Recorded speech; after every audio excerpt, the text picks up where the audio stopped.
சில குட்டீஸ் இன்றைக்கி என்ன சமையல் டே 68 தான் இருக்கும். முன்ன நைட்டே வந்து இந்த மாதிரி மீல் ப்ரிப் மாதிரி பண்ணி வச்சுறது, ஓவர் நைட் ஓட்ஸ் வந்து இது மாதிரி போட்டு வச்சுறது. அதுக்கப்புறம் முன்ன நைட் வந்து மில்க் ஆட் பண்ணி நெக்ஸ்ட் டே வந்து சாப்பிட்றது. இது வந்து கேர்டு வந்து ரெடி பண்ணிகிட்ருக்கேன். நல்லா வந்து பாலை காய வச்சுட்டு ஊற்றி வச்சுறது. ஹோம்மேட் கேர்டு வந்து நல்லா க்ரீமியாக செமையாக இருக்கும். அதை எடுத்து போட்டு நீங்கள் லஞ்சுக்கு சாப்பிட்லாம். அதுக்கப்புறமேட்டுக்கா வந்து மோராக கூட கலக்கி சாப்பிட்லாம்.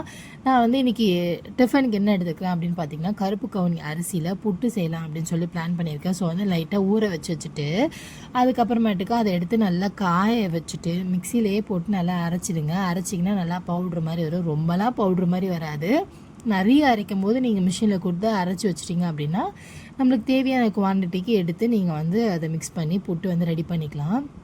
இது வந்து நான் அவசரமாக வந்து காலைல ஏதாவது ஹெல்த்தியாக சாப்பிடணுமே அப்படின்னு சொல்லிட்டு நான் வந்து கொஞ்சமாக ஊற வச்சு ரெடி பண்ணிக்கிட்டேன். ஒலை கொதிக்குது, அரிசி போட்டாச்சு. அதுக்கப்புறமேட்டுக்கா எக்கும் வேக வச்சாச்சு. நெக்ஸ்ட்டு வந்து அந்த காராமணி சொல்லுவாங்களே, அதுதான் வந்து நைட்டு ஊற வச்சு வச்சுருந்தேன். இன்றைக்கி வந்து ஒரே ஹெல்த்தி ஆப்ஷனாக தான் இருக்கும். ஸோ வந்து இதுதான் நைட்டு போட்டு வச்சுருந்தேன். அந்த தயிர் எவ்வளோ கட்டியாக க்ரீமியாக இருக்குல்ல. இதுமாதிரி கடையில் வாங்கினா கூட இந்த மாதிரி நம்மளுக்கு கிடைக்காது. அதெல்லாம் ப்ரிசர்வேட்டிவ் ஆட் ஆகிருக்கும். நம்ம இதை எடுத்தோன்னா ஒரு 2 டேஸ்க்கு சூப்பராக யூஸ் பண்ணலாம் வெளியே வச்சு. அதுக்கப்புறமேட்டுக்கா நம்ம அரைச்சி வச்சுருந்தா புட்டு மாவை எடுத்து ஒரு இட்லி குண்டாவில் வந்து துணியை போட்டு நல்லா இந்த மாதிரி போட்டிங்க அப்படின்னா சூப்பராக வந்து வெந்து வந்துடும். இதுக்கு வந்து பன்னீர் கொஞ்சம் இருந்துச்சு. அதனால் பன்னீரில் போட்டு சும்மா ஃப்ரைட் ரைஸ் மாதிரி கலந்து கொடுத்துட்டு ஒரு எக் வச்சு அவனும் நல்லா சாப்பிட்டு வருவான் நம்பிக்கையில் அனுப்புகிறேன். அதுக்கப்புறம் பிளாக் டீ வந்து குடிச்சிட்டேன். நாளைக்கு